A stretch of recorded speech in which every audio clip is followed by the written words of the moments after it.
हमने इसको पढ़ा था a प्लस बी का पूर्ण वर्ग 2 यानी a घात 2, इसकी सर्वसंख्या पढ़ी थी। और फिर हमने a माइनस बी की घात 2 इसकी सर्वसंख्या पढ़ी थी और इसकी पढ़ी।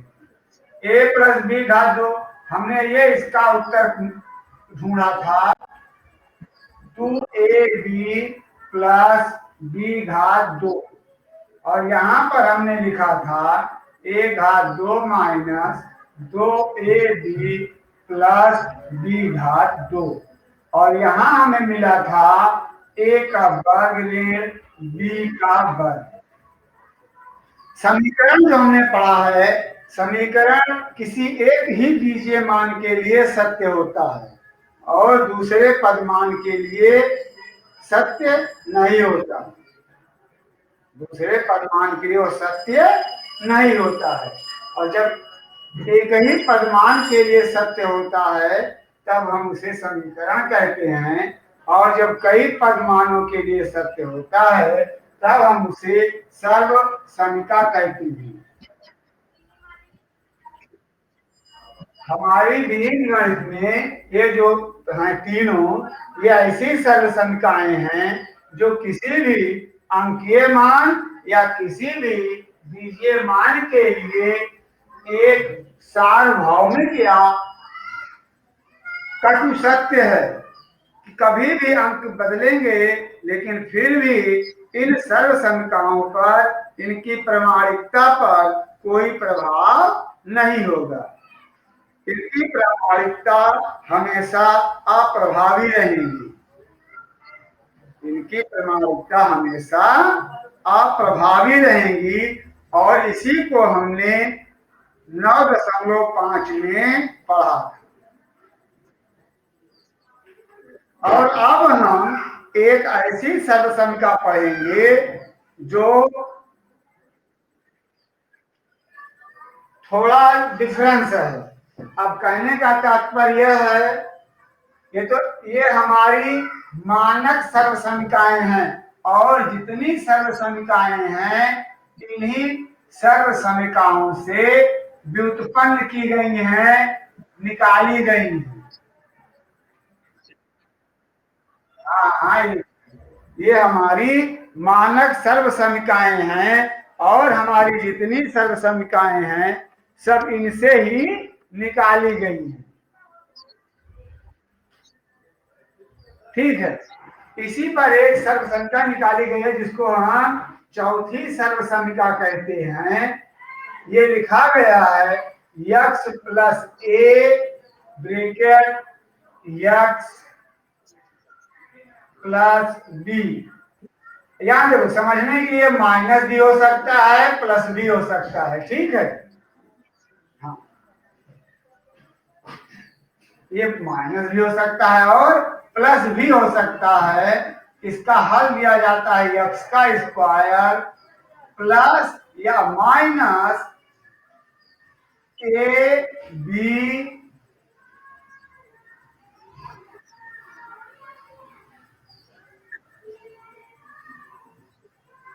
ए, यानी यहां होता है ए प्लस बी और फिर ए बी। ये हमारी चौथी सर्वसमिका है जो डेराइव्ड होती है। अब हमने प्लस माइनस दोनों लिखा है, और इसका अर्थ यह है कि जब हमारे प्लस माइनस होंगे या माइनस माइनस होंगे या प्लस प्लस होंगे तब इसका प्रभाव हमारे इस प्लस या माइनस पर दिखेगा। ठीक है, ये हमारी चौथी सर्वसमिका है। अगर इसको अच्छी तरह से पढ़ते हैं, दो पदों का योग का पूर्ण वर्ग, इसका उत्तर मिलता है पहला पद पहले पद का वर्ग, दूसरा पद दोनों पद के गुणनफल का दूना, और तीसरा पद इस दूसरे पद का वर्ग होता है। ठीक इसी तरह हमारी तीसरी सर्वसमिका है। यहाँ पर a माइनस बी है, a माइनस बी में यहाँ पर पहला पद पहले पद का वर्ग होता है। ये माइनस हो गया, इसलिए हमारा जो दूसरा पद है इन दोनों पदों के गुणनफल के दूने का अंतर, माइनस को हम अंतर भी पढ़ते हैं, अंतर होता है, और ये हमारा तीसरा पद दूसरे पद का वर्ग होता है, दूसरे पद का वर्ग होता है। और एक हमारी तीसरी सर्वसमिका है ए प्लस बी ए माइनस बी, उन्हीं दो पदों का योग और अंतर का गुणा। इसका हल जो होता है वो पहले पद का वर्ग और दूसरे पद का वर्गांतर होता है। पहले पद और दूसरे पद का वर्गांतर होता है, इसको हम वर्गांतर कहते हैं। और ये हमारी चौथी सर्वसमिका है। इन्हीं के आधार पर जो हमारा अभ्यास 9.5 है उस पर पूरी सर्वसमिकाएं जुड़ी हुई हैं, लिखी गई हैं। और इसी आधार पर यह सर्वसमिकाएं हमें अपनी जिह्वा के अगले भाग में याद कर लेना चाहिए, क्योंकि आगे जब हम गुणनखंड पढ़ेंगे तब हमें ये सर्वसमिकाएं साथ चलती रहेंगी। अब या ये समझ लो कि हमने 8वीं में पढ़ लिया है, अगर हम गणित पढ़ते रहे तो आने वाले समय में ये हमारी परम हितैषी हो जाएंगी, ये हमारा साथ नहीं छोड़ेंगी। हाँ। अब यहाँ पर ना अगर अपने पहले सवाल को चेक करते हैं तो यहाँ पर देखते हैं तो प्लस भी है माइनस भी है और प्लस माइनस दोनों है। अर्थात पहले सवाल में ही हमारी तीसरी तीनों सर्वसमिकाओं का प्रयोग किया गया है, और जो हमारा दूसरा सवाल है उसमें हमारी चौथी सर्वसमिका का प्रयोग किया गया है। तो हम पहले अगर हम पहला प्रश्न पढ़ते हैं और उस पर हल करते हैं क्वेश्चन नंबर 1, और इसमें हमें लिखते हैं, और इसमें अगर हम पहला ही सवाल ले लेते हैं या दूसरा ले लेते हैं 2x धन 2y धन 5 और फिर 2y धन 5, इसको हम लिख सकते हैं बराबर करके 2y धन 5 का पूर्ण वर्ग, इतना लिख दिया। प्रथम सर्वसमिका नंबर फर्स्ट का प्रयोग करने पर का प्रयोग, अब हम जब प्रयोग करते हैं कि हमारी प्रथम सर्वसमिका है, इसको हम लिख लेते हैं a प्लस बी का पूर्ण वर्ग बराबर a का वर्ग धन 2ab प्लस b का वर्ग। फिर अपना हम ये प्रश्न यहाँ लिख लेते हैं 2y धन 5 का वर्ग।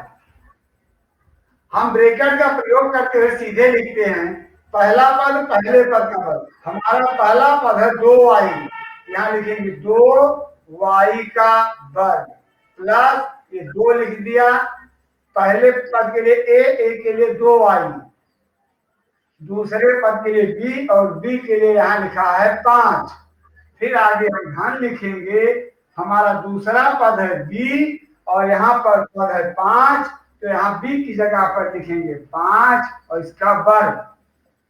इसको यहाँ लेके हम इस साइड को सरल कर लेंगे, 2y का घात 2, और जब 2y का घात 2 है तो हम फिर क्या लिखेंगे 2 का वर्ग, 2 की घात 2 का 2 गुणे 2 4, और y को y घात 2 प्लस, अब यहाँ अंकीय गुणा कर लो, 2 का 2 और 5, 2 का दूनी 4 और 4 पंचे 20, और यहाँ y बीजे पद में y, और यहाँ तीसरा पद हमारा है 5 घात 2, 5 घात 2 को क्या लिखोगे 5 गुणे 5 25। इस प्रकार सर्वसमिका के आधार पर हमारा ये गुणा कंप्लीट हो जाता है। समझ आया? और बोलो, चाहे वो प्लस हो या वो चाहे माइनस हो, केवल चिन्हों का प्रभाव पड़ेगा हमारे अंकों में। जैसे अगर हम इसी को माइनस पर सॉल्व कर दें, किस पर सॉल्व कर दें, माइनस पर। देखो अगर हम यहाँ माइनस का यूज करते हैं तो हमारी संख्या यहाँ माइनस से होगी, यहाँ पर भी माइनस का यूज करेंगे, संख्या भी ये, और तब हमारी ये संख्या सेकेंड यूज होगी। कौन सी यूज होगी, सेकेंड संख्या, ये वाली संख्या यूज होगी।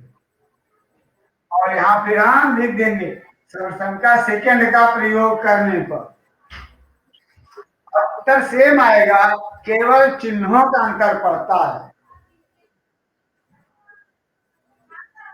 तो इस प्रकार का हमारा चाहे क्वेश्चन एक हो, उसमें चाहे ए हो, बी हो, सी हो, डी हो। जैसे ये हमारा सेकेंड था, कौन सा था, सेकेंड। इसी तरह हम सबके पास किताब है, तो कौन सा बताएं, आगे बोलो। हम पांचवा बताते हैं। इससे कहा पांचवा प्रश्न जो माइनस पर है, किस पर है, माइनस। बुक ना हो तो हम बुक दिखा देते हैं।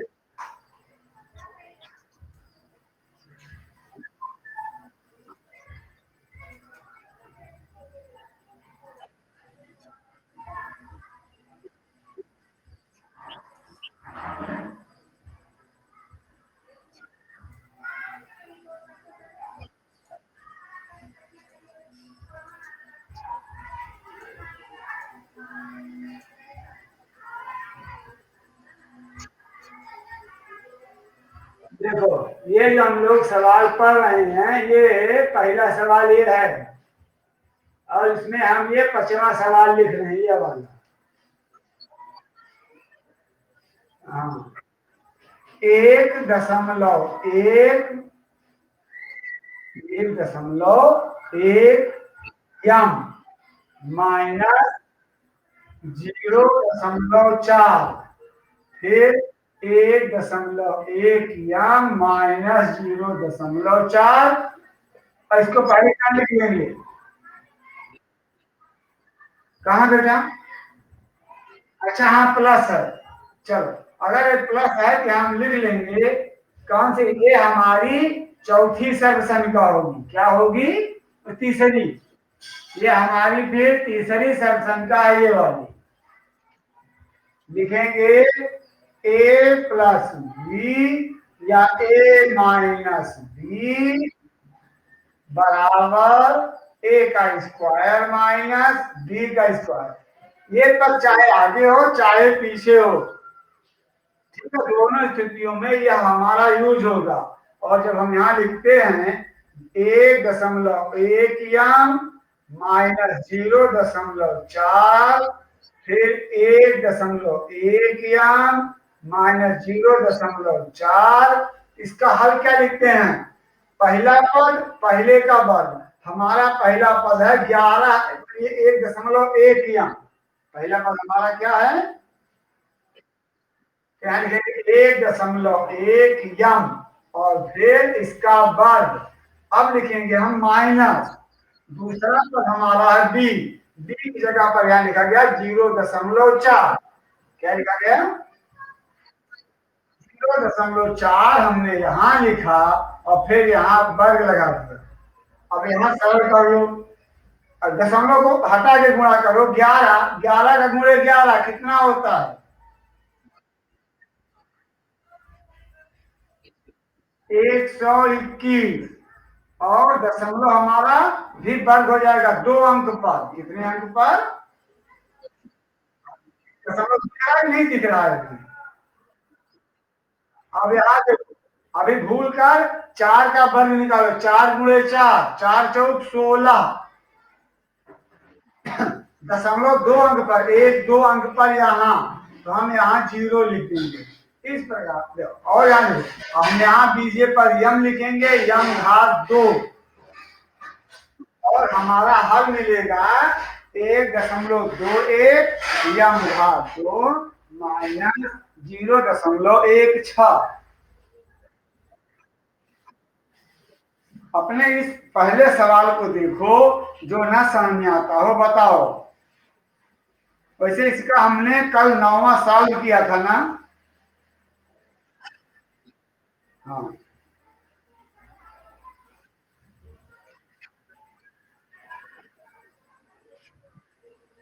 अच्छा, हम इसे फिर इरेज करते हैं। तुम्हारे पास एक सवाल यह है केवल,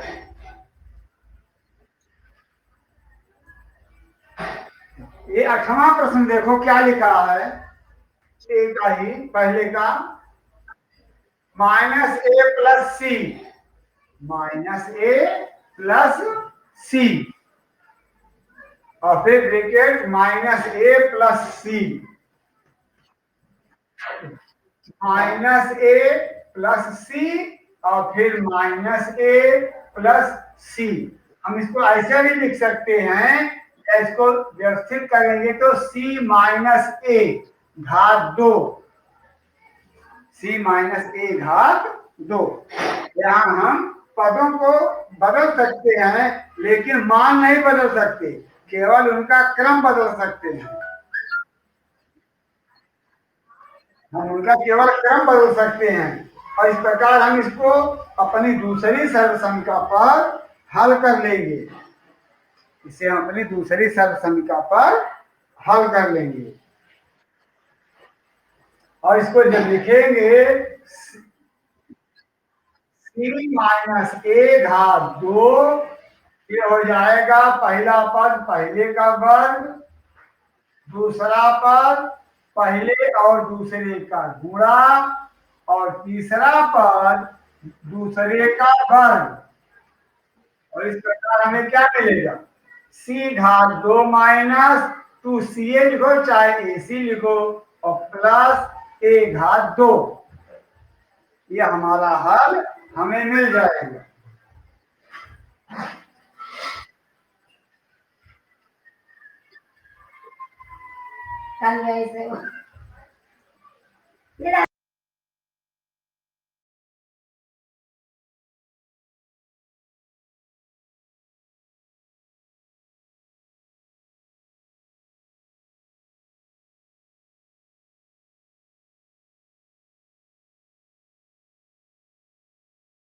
बेटा 1 मिनट रुको।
चलो देखिए पढ़ते हैं आगे।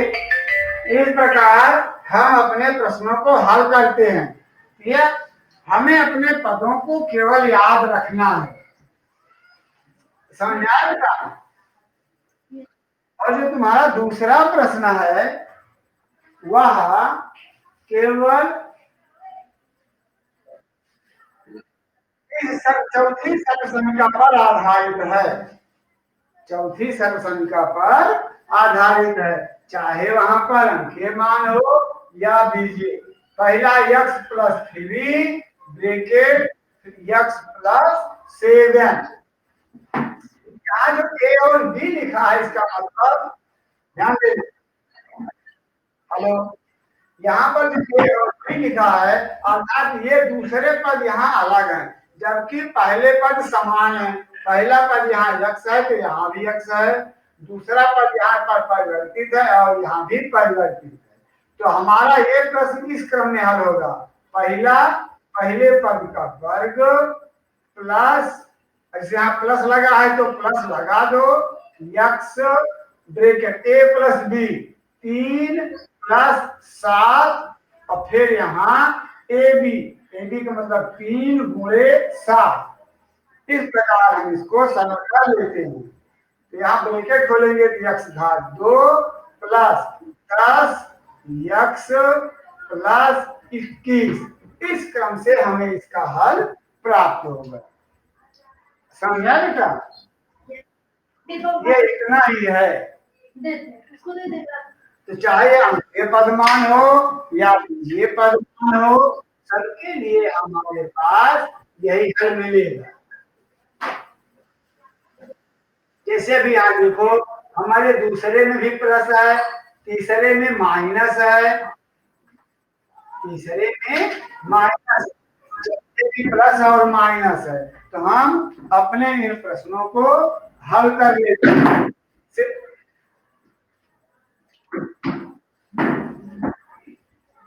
जो हमारा ये पद माइनस है तो हमारा यहाँ पर माइनस हो जाएगा और बीजीय पदों को सरल कर लेंगे। ठीक है बेटा? अब हम इसको यहाँ से इरेज करते हैं, एक प्लस और माइनस का सॉल्व करते हैं। जैसे हमारा चौथा प्रश्न 4x प्लस 5, 4x प्लस 5 इसके साथ लगा हुआ है 4x माइनस 1। अब इसी सर्वसंख्या पर हल करते हैं।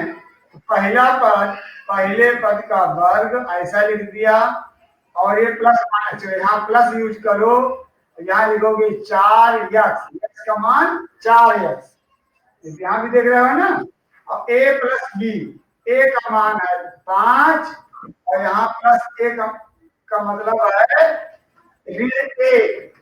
जब ये सरल करोगे और फिर यहाँ थोड़ा 5 गुणे ऋण 1, ऐसे हम गुणा कर लेंगे, चाहे बड़ा क्वेश्चन यूज कर लें या मंझला यूज कर लें, क्योंकि ऋणात्मक है तो ब्रैकेट में लिखेंगे। क्या बेटा? अब तो दिख गया ना। यहाँ 4 का वर्ग 4 गुणे 4, 4 चौक 16 x घात 2, ये हमारा प्लस है। अब यहाँ प्लस है माइनस घट जाएगा, 5 में से 1 गया तो 4 धनात्मक, और धनात्मक में 4 चौक 16, 4 चौक 16 x प्लस। अब यहाँ देखो, यहाँ इसको नहीं, 5 का गुणा 1 से कितना आएगा? 5 1 का 5, धनात्मक ऋणात्मक, और ऋणात्मक के साथ धनात्मक हो जाएगा ऋणात्मक 5। इस प्रकार हमारा यह सवाल हल होगा। हमें इन्हीं तथ्यों को अपने गणित में बराबर ध्यान देते रहना है। और अगर हम अपनी इन सर्वसंख्याओं को याद कर लेते हैं तो हमारा अभ्यास सरल हो जाता है। इस पर हमारा तीसरा प्रश्न भी इसी पर है, सर्वसंख्याओं पर। तीसरा प्रश्न भी हमारा सर्वसंख्याओं पर है। सवाल देखो और जो ना आता हो उसे बताओ।